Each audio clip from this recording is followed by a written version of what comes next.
SL Easy Tech channel එකට වෙනදා වගේම ඔයාලව ආදරයෙන් පිළිගන්නවා.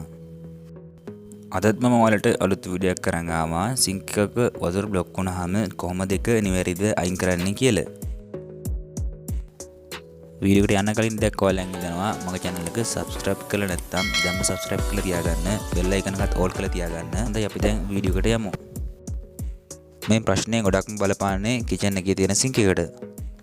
මොකද තෙල් ඉඳුල් අපද්‍රව්‍ය ඔක්කොම එකතු වෙන්නේ කුස්සේ නිසා.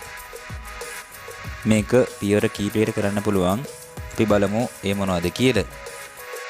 ඔයාලට කරන්න පුළුවන් ලේසියෙන් වැඩේ තමයි හොඳට නටන වතුර සින්ක් එකට දාන එක. රොඩු කුණු ජරාව තෙල් වගේ දේවල් තියෙනවා නම් මේවට කඩාන යනවා. එහෙම නොවුනොත් අපිට ඊළඟ පියවරට යන්න වෙනවා. මේකත් ඔයාලට ලේසියෙන් හොයාගන්න පුළුවන් දෙයක්. එදිනදා ආහාර වලට දාන්න ලුණු ස්වල්පයක් අරගෙන උණු වතුරෙන් හොඳට කවලම් කරලා මෙම නලයට දාන්න. එතකොට මේකේ බ්ලොක් එක තියෙන තැනට ඒ වතුර ගිහිල්ලා එතන තියෙන තෙල් ಜಾති ඒ වගේම ආහාර කොටස් වලින් හැදිලා තියෙන බ්ලොක් එක සුද්ධ වෙලා යනවා. එහෙම හරියට නැත්නම් අපි ඊළඟ පියවරට යමු. රාත්‍රී ආහාරයට පස්සේ ඔයාලා සින්ක් එක පාවිච්චි කරගෙන නවත්තන හින්දා ඒ වෙලාවට මේක කරන්නේ හොඳයි. විනාකිරි උණු වතුරත් එක්ක හොඳට කවලම් කරලා මේ සින්ක් එකට දාලා තියන්න. එතකොට සින්ක් එකේ බ්ලොක් එක තියෙන තැනට මේ වතුර ගමන් කරනවා.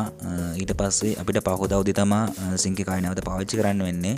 එතකොට හොඳට මේ බටේ සුද්ධ වෙලා තමයි තියෙන්නේ. බ්ලොක් එක බොහෝ දුරට නැතිලාම යන්න පුළුවන්. එහෙමත් හරිය නැත්නම් ඔයාලා ඊළඟ ස්ටෙප් එකට යන්. මේ තියෙන පංචර් එක ඔයාලට ගන්න පුළුවන් වෙළඳ පොලෙන්. මේකෙන් සින්ක් එකේ බටේ මුලට තියලා අපිට පුෂ් කරන්න තියෙන්නේ. මේක සින්ක් එකට වතුර ටිකක් පුරවලා තමයි කරන්න ඕන. එතකොට හොඳට ප්‍රෙෂර් වල යනවා. එහෙමත් බ්ලොක් එක රඳා පැවදලා තිබ්බොත් එහෙම අපිට ඊළඟ පියවරටත් යන්න ඕන.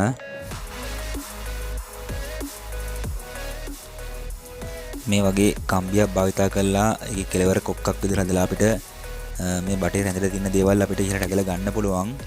හැබැයි මේක ගොඩක් දුරට අපිට යවන්න බෑ. මොකද සින්ක් එකේ බෙන්ඩ වල හැම හිර වෙන හින්දා. එහෙමනම් අපිට තවත් පියවරක් අනුගමනය කරන්න පුළුවන්. මේක ඔයාලට තනියම කරගන්න අමාරු නම් කාර්මිකයෙක්ගේ සහාය ලබා ගන්න වෙනවා. මේකේ මේ හෝස් ටික ගලවලා ඒ කියන්නේ සර්විස් ෆයිල් ටික ගලවලා හොඳට සුද්ධ කරලා ආයෙ නැවත තවි කරන්න ඕන. ඔයාලා මේක කරන්න ඕන මේ අනුගමනය කරපු පියවරවල් එකක්වත් හරිය නැත්නම් විතරයි.